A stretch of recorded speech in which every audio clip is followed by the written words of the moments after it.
Hello guys, कैसे हैं आप लोग। अब हम चलते हैं नेक्स्ट टॉपिक के ऊपर हमारे इस वीडियो में। तो ये हमारा नेक्स्ट टॉपिक होगा next generation firewall and IPS. Basically अभी तक हमने पढ़ ही दिया कि राउटर्स और राउटर्स की रोल एंड फंक्शनैलिटीज़ क्या क्या होती हैं। लेयर 2 एंड लेयर 3 जो स्विच होते हैं उसकी रोल एंड फंक्शनैलिटी कैसे होती है। ऑलमोस्ट हमने देखा था कि राउटर और लेयर 3 स्विच सिमिलर काम करता है सिवाय नेटिंग के। और लेयर 2 स्विच जो है वो डेटा लिंक लेयर के ऊपर काम करता है। लेयर 3 जो है स्विच और राउटर वो ओएसआई लेयर के लेयर नंबर 3 जो है नेटवर्क लेयर उसके ऊपर काम करता है। तो हम चलते हैं नेक्स्ट टॉपिक जो है हमारा next generation firewall and IPS, उसके ऊपर चलते हैं हम। तो इसके लिए सबसे पहले हम चलते हैं यहाँ पे। तो हमने राउटर्स पढ़ लिया, लेयर 2 स्विचेस पढ़ ली, लेयर 3 स्विचेस पढ़ ली। अब हम चलते हैं नेक्स्ट जनरेशन फायरवॉल जो कुछ ऐसा है। Let me zoom something little bit. तो नेक्स्ट जनरेशन जो फायरवॉल है ना वो एक एडवांस फायरवॉल है, क्योंकि एक ट्रेडिशनल फायरवॉल को अभी भी यूज़ कर रहे हैं, उसके साथ अलग अलग सर्विसेज ले रहे हैं। इंक्रिप्शन के लिए अलग है, और प्रिवेंशन के लिए अलग है, डिटेक्शन के लिए अलग है, मॉनिटरिंग के लिए अलग है, मल्टीपल चीज़ें हैं। बट नेक्स्ट जनरेशन फायरवॉल सभी चीज़ों का एक कॉम्बिनेशन है। ठीक है, जैसे कि उसमें आपको वाइड रेंज सिक्योरिटीज़ मिल जाती हैं, जैसे यूआरएल फिल्टरिंग हो गया। तो यूआरएल फिल्टरिंग है, आइडेंटिटी अवेयरनेस है, कंटेंट फिल्टरिंग है, इंट्रूजन प्रिवेंशन है, एप्लीकेशन अवेयरनेस है, SSL encryption, geo policy and reputation, virtual VPN services तो पहले में भी होती थी, अभी भी हैं। ठीक है, सेंट्रलाइज मैनेजमेंट मिल जाता है, क्वालिटी ऑफ सर्विसेज भी मिल जाती हैं। तो बहुत सारी चीज़ों का कॉम्बिनेशन बना करके एक हमारा नेक्स्ट जनरेशन फायरवॉल बनता है।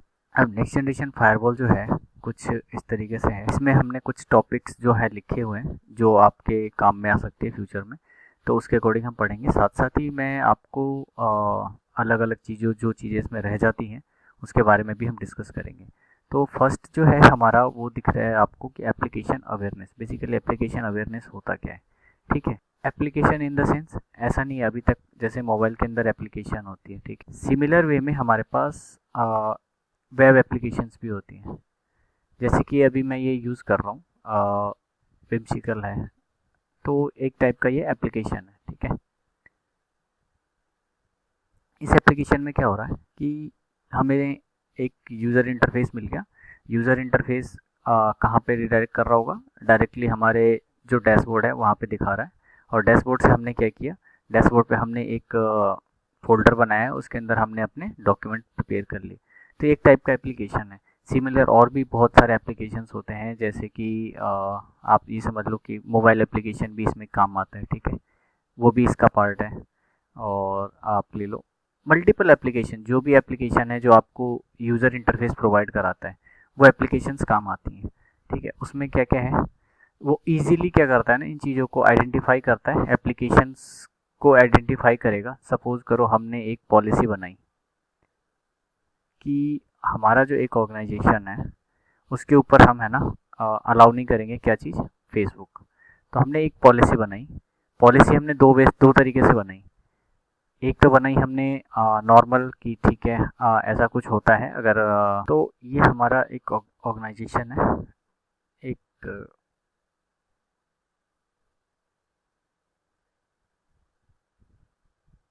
फायरवॉल है। ठीक है, फायरवॉल से एक हमारा डीएमजेड कनेक्टेड है, डीएमजेड का जोन है। और एक है हमारा लैन। ठीक है, लैन है।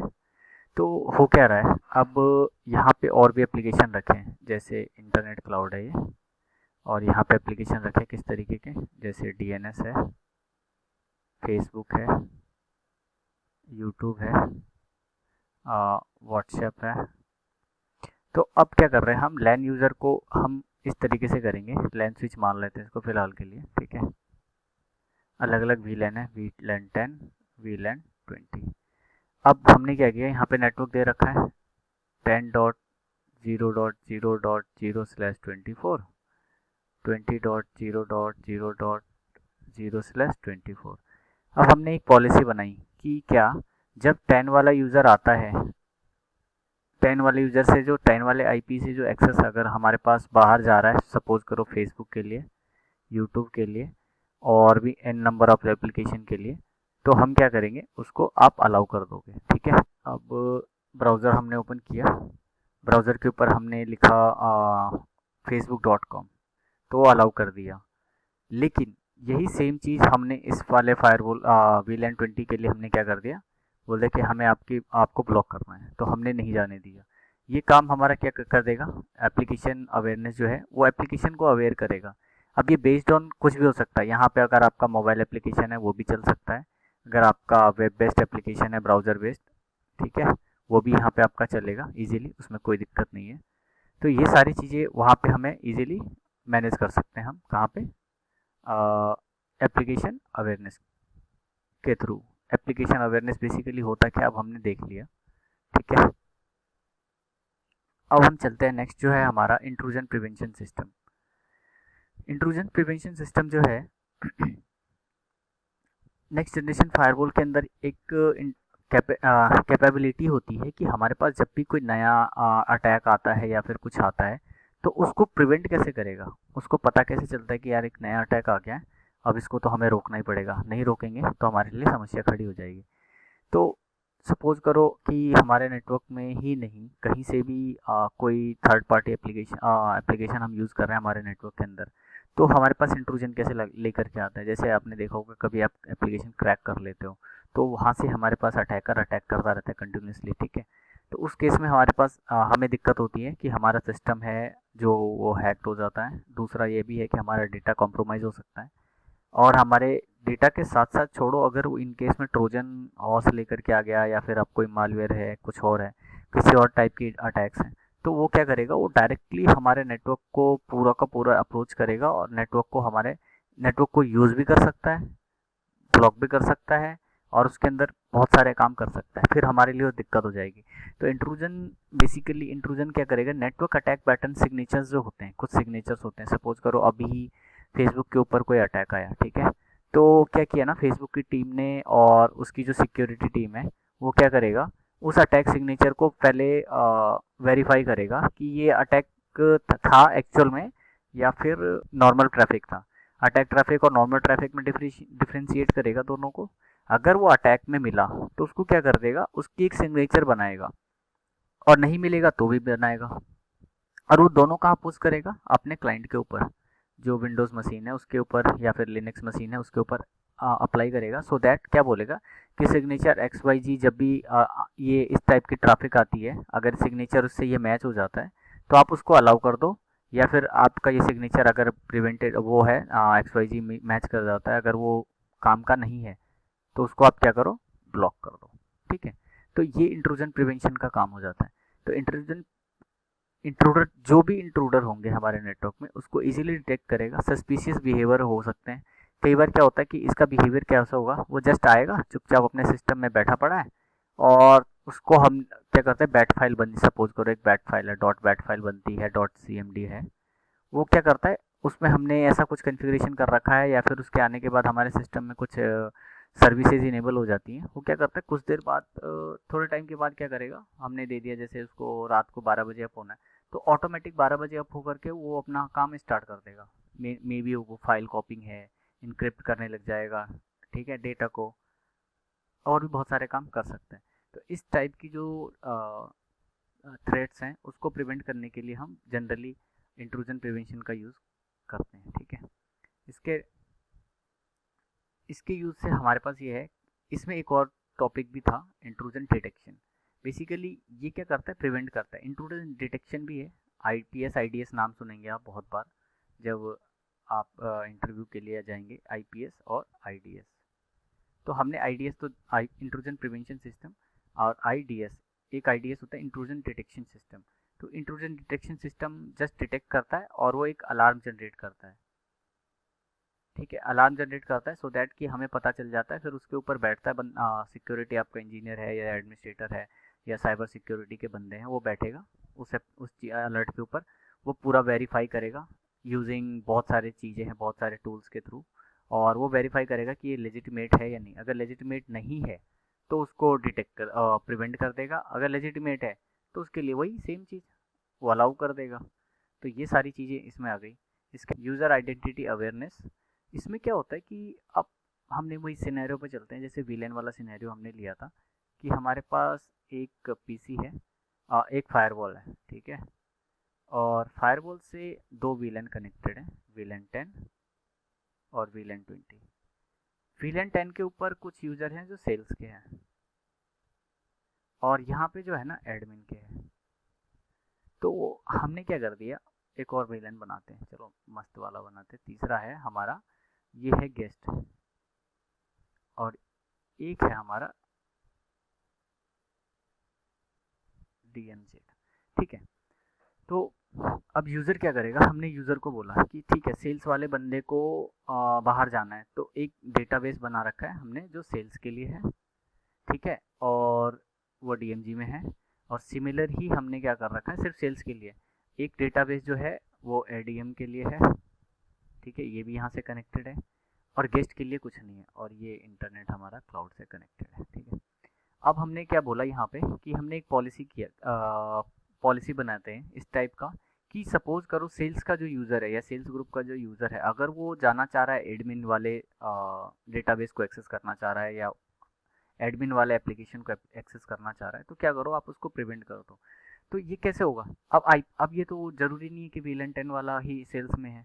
मान लो कि कभी वो वीलन 20 में आकर के बैठ गया, हमने कोई ऐसी पॉलिसी नहीं बनाई स्विच बेस्ड पे या राउटिंग बेस्ड पे या फिर एसीएल लगा रखा है, तो कैसे आइडेंटिफाई होगा कि यार ये सेल्स वाला है। तो हम क्या करते हैं ना, इसको एलडेप से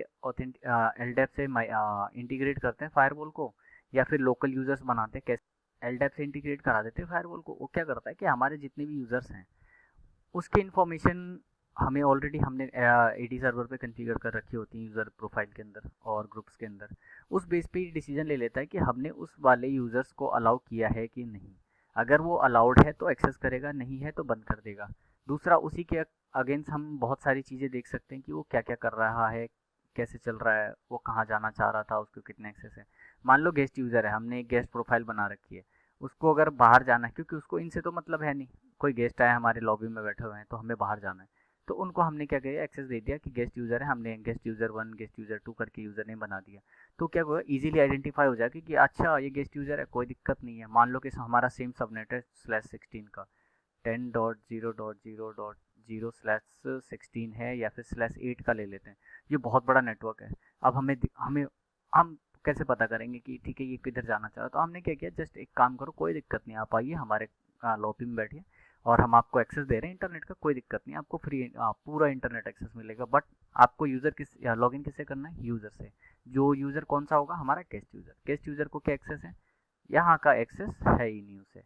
अब वो कहाँ जाएगा, सीधा वो सीधा जाएगा बाहर, कहेगा ठीक है आपका ट्रैफिक है, कोई दिक्कत नहीं, आपको बाहर जाना है, बस आपके लिए बाहर का अलाउ है। बाकी चीज़ों के लिए वो क्या करेगा, ब्लॉक कर देगा। अब ब्लॉक करने के साथ अगर हमने और भी कुछ चीज़ें इनेबल कर रखी हैं अलग अलग, जब हम फायरवॉल की टॉपिक स्टार्ट करेंगे, जब हम फायरवॉल पे जाएंगे तब हम देखेंगे कि क्या क्या चीज़ें, तो वहाँ पे हमें अलर्ट भी मिल जाएगा कि ठीक है you are not authorize to access this kind of servers और सर्विसेज। तो वो भी चीज़ें हमें वहाँ पे मिलने वाली है। तो ये था एक।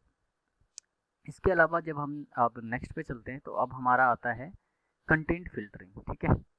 कंटेंट फिल्टरिंग क्या होती है, अब आपने देखा होगा कि कंटेंट होते हैं, अब आजकल देखते हैं कि रील्स है, इंस्टाग्राम है, यूट्यूब है, बहुत सारी जगह हैं, और हमारा भी एक तरीके का ये कंटेंट ही है। तो कंटेंट फिल्टरिंग का काम क्या होता है बेसिकली, कि आपको ये बता देगा कि आप किस टाइप के कंटेंट को यूज़ कर रहे हैं, या फिर आपकी कंपनी के अंदर कौन से टाइप के कंटेंट्स अलाउड हैं। जैसे कि हर कंपनी के अंदर आप मोस्टली देखोगे, जब आप सिक्योरिटी में या फिर आप L2 लेवल पे जाओगे, वैसे जनरली आपको जब वही एक्सेस मिलेगा तो आपको देखेगा कि एक तो पॉर्न इंडस्ट्री, पॉर्न वाली जो चीज वेबसाइट्स हैं वो आपको ब्लॉक मिलेंगी, ठीक है। कुछ गैम्बलिंग वेबसाइट जो है वो भी आपको ब्लॉक मिलेंगी, ठीक है। गैम्बलिंग ब्लॉक मिला, कुछ कुछ जगह आपको टॉर ब्लॉक मिलेगा। तो ये आइडेंटिफाई कैसे करता है कि ये बेसिकली ये पर्टिकुलर जो जिस आप यूआरएल को हिट कर रहे हो वो किस कंटेंट में आता है, किस बिहेवियर में आता है। तो हमारे पीछे जो सर्विस जो भी वेंडर है, ओईएम है, जो डिवाइसेस को बनाता है, मैन्युफैक्चर करता है, पॉलिसीज बनाता है, या फिर अपने पैचेस अपडेट करता है, या फिर ओपन सोर्स फायरवॉल्स हैं, तो वो क्या करते हैं कि बेसिकली हर डिवाइस के पीछे एक टीम लगी होती है, वो क्या करता है, पूरा एनालाइज करता है नेटवर्क को, बहुत सारे थ्रेड्स मिलेंगे आपको, वो चीज़ों को एनालाइज करके उन सब चीज़ों को कंबाइन करके एक पैच बनाते हैं, या सॉफ्टवेयर पैच अपडेट बनाते हैं, सिक्योरिटी अपडेट पैच बनाते हैं, और वो फायरवॉल के अंदर पुश कराते हैं। सो दैट होता क्या है, इन केस अगर इससे सिमिलर मिलता है तो वो सेम टाइप रहेगा जैसे इंट्रूजन आईपीएस वाला कर रहा था। अगर आपको मिल रहा है तो प्रिवेंट करेगा या फिर ब्लॉक करेगा, एज पर हमारी पॉलिसी ये हम अलाउ और ब्लॉक कर सकते हैं। ठीक है, ये हमारे ऊपर है कि हमें करना क्या है। आप जनरली आप देखोगे कि आपके खुद के ब्रॉडबैंड में सब कुछ एक्सेस कर पाते हो, लेकिन जैसे कि गवर्नमेंट ने लास्ट टाइम ब्लॉक कर दिया था एप्लीकेशन, जैसे किस एप्लीकेशन फर्स्ट टाइम बंद हुआ था जिसमें आपका फेमस टिकटॉक भी था, तो उस टाइम हमने देखा था कि क्या हुआ था कि वो ब्लॉक कर दिया था। कैसे ब्लॉक हो रहा है, चल तो रहा है ना, इंटरनेट पे है, अगर आप वीपीएन का एक्सेस करते हो कहीं बाहर का तो आप यूज़ कर पाते हो। कैसे हो रहा है, उसी तरीके से हो रहा है कि हमारे कंटेंट, हमारे जो मेन सर्वर्स है, हमने हमारा जो डीएनएस है या डीएनएस प्रोवाइडर है इंडिया के अंदर जो भी है, हमने उसको बोल दिया, या फिर जो सर्विसेज दे रहा है हमने उनको बोला कि आपके पास से अगर ये ट्रैफिक जाता है, इनके लिए आता है, तो आप ब्लॉक कर दो। जैसे आपको मैसेज आता है कि सॉरी टिकटॉक, तो आपको इंस्टॉल करने नहीं देगा प्ले स्टोरी, क्योंकि बोलेगा आपके कंट्री रीजन में अवेलेबल के लिए अलाउड नहीं है या अवेलेबल नहीं है करके मैसेज दे देगा। तो सेम काम होता है आपका कंटेंट फिल्टरिंग का। कंटेंट फिल्टरिंग में जैसे कि आप पॉर्न इंडस्ट्री पे सर्च करते हो, तो आपका जो फायरवॉल है वो यूआरएल को एनालाइज करके पहले ही रखा हुआ है, क्योंकि उसके डेटाबेस में ऑलरेडी अपडेट हो रही है कंटिन्यूसली, क्योंकि ऑनलाइन क्लाउड के थ्रू कनेक्टेड होती है।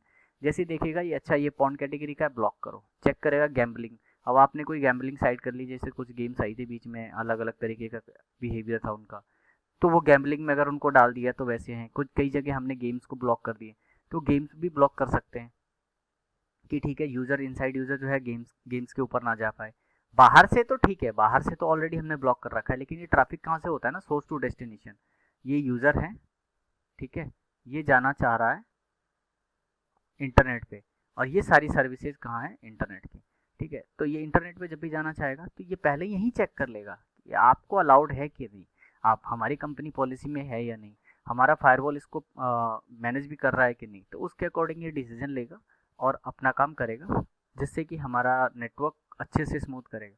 तो ये वेब बेस्ड होता है, जब भी आप ब्राउज़र पे करोगे एक्सेस, या फिर कोई भी ट्रैफिक होगा जो आपका सिक्योर है HTTPS के साथ, उसके साथ भी आपको ये यूआरएल को इंस्पेक्ट करने के बाद आपको अलाउ और डिनाई कर देगा। फिर advance threat detection. Advance threat detection में क्या होता है कि बहुत सारे मैकेनिज्म यूज़ होते हैं, जैसे कि सैंडबॉक्सिंग है।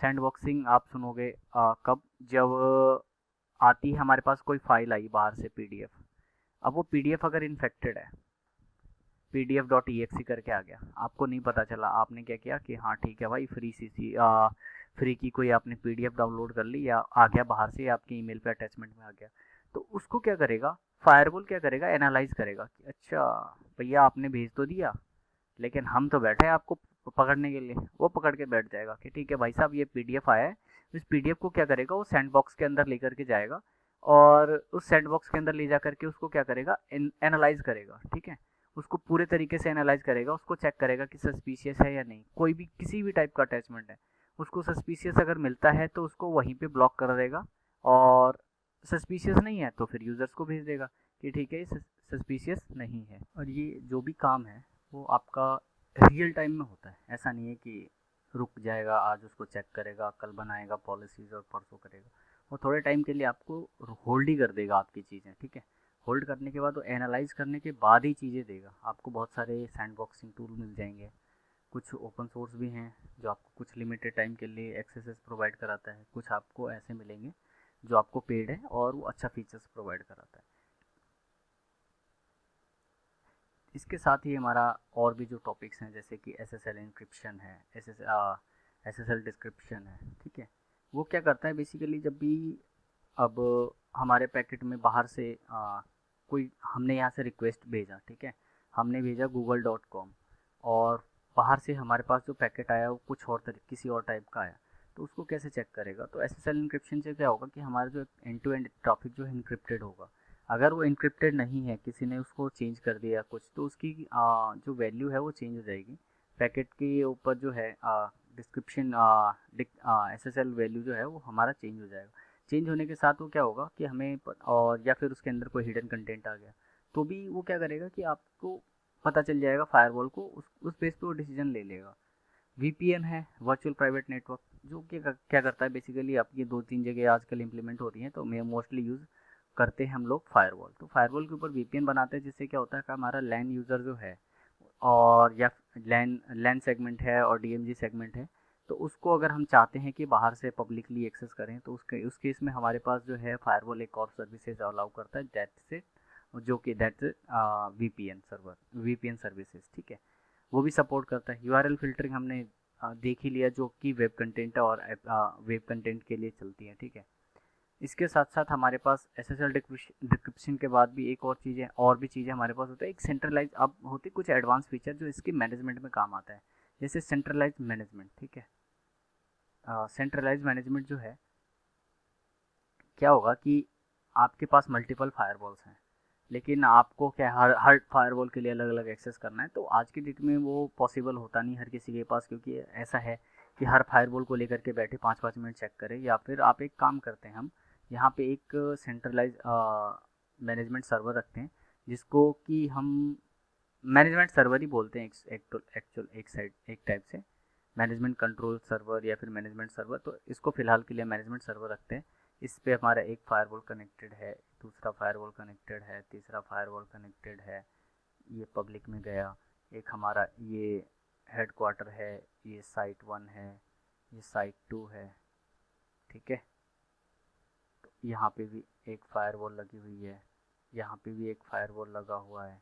तो ये सारे आपस में कम्युनिकेट करेंगे, किसको, डेटा किसको शेयर करेंगे, मैनेजमेंट सर्वर को। और मैनेजमेंट सर्वर क्या करेगा, इन सभी के लॉग्स और सारी चीज़ों को एनालाइज कर सकता है। लॉग के साथ साथ यहाँ से हम कॉन्फ़िगरेशन पॉलिसी भी पुश कर सकते हैं, नेटवर्क कॉन्फ़िगरेशन कर सकते हैं, और एन नंबर ऑफ़ सर्विसेज जो भी फायरवॉल के ऊपर है, वो हम सारी सर्विसेज यहाँ से हम मैनेज कर सकते हैं मैनेजमेंट सर्वर के थ्रू। तो उसमें भी हमें छोटी छोटी सी चीज़ें से लेकर के बड़ी बड़ी चीज़ें भी हम कर सकते हैं। अब हमारे पास होती हैं क्वालिटी ऑफ सर्विसेज।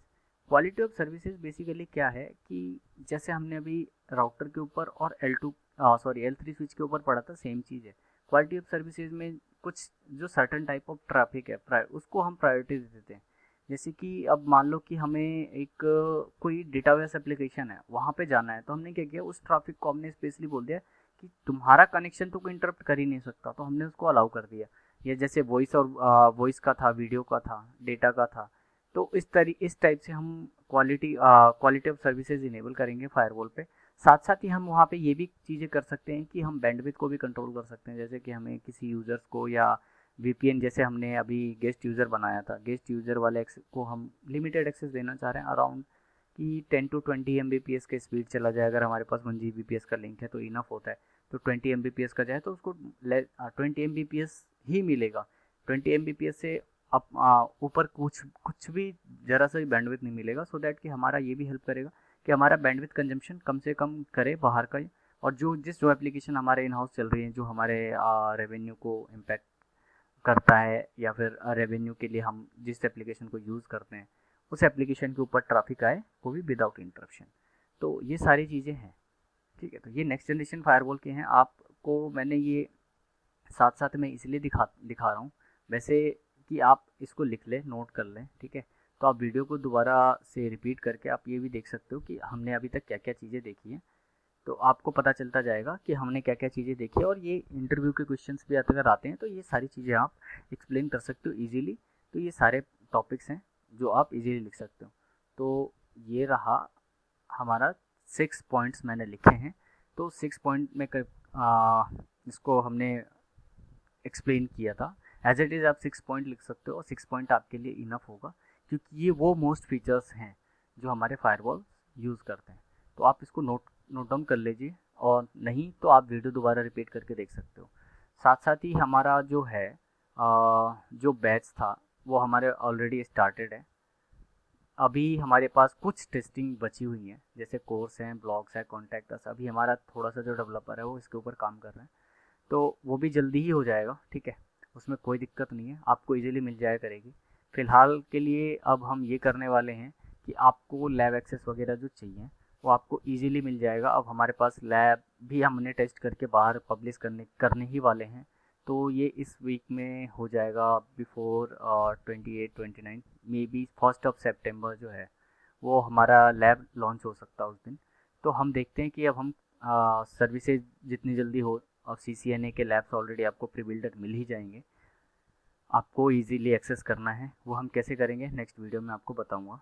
तब तक के लिए हम मिलते हैं, इस वीडियो को यहीं पे रोकते हैं और मिलते हैं नेक्स्ट वीडियो में, जो कि हमारा नेक्स्ट टॉपिक होगा